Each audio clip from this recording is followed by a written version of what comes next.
Hey stitchy friends, here's a stitch called the double corded Brussels stitch. I'm starting with 6 strands and a chenille size 22 needle. To begin this, we're going to outline the shape with a back stitch. So I'm just going to do that around the entire rectangle and then I'll move on to the next step.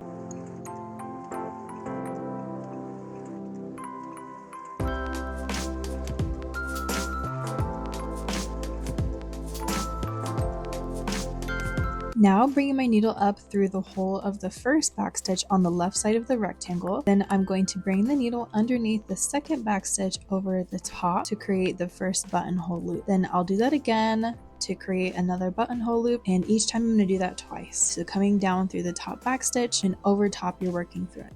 Then I'm going to skip one of those back stitches on the top, leave a gap there, and then I'm going to do the same thing. So adding another buttonhole loop each time I come down through the back stitching. Now to add another row, we're going to attach the stitch to the right hand side of the shape by whipping the edge, coming underneath the back stitch, then pulling the needle through to the opposite side of the shape,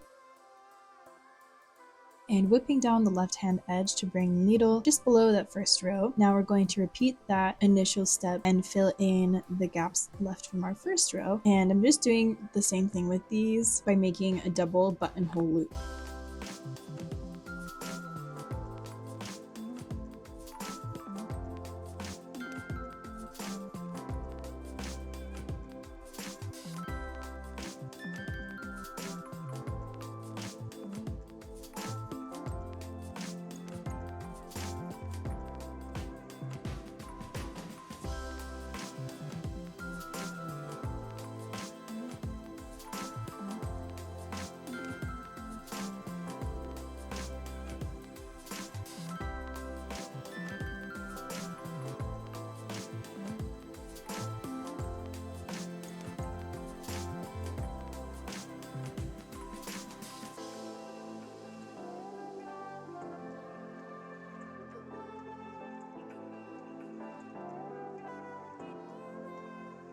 Now when you get to the last row, we're going to form that horizontal line again, but we're going to pass the needle through the loop, the cord, and the bottom outer edge backstitch on the bottom. And I'm going to be sure to pass over top my working thread as well as I make these double buttonhole loops again. Still leaving that gap between the last ones from my previous row, and then making sure each one is looped twice.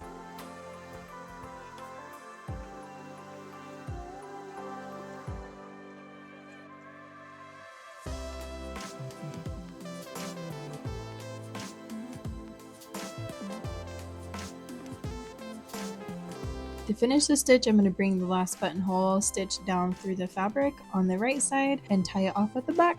And there you go. Thanks for joining me. I'll see you again next time.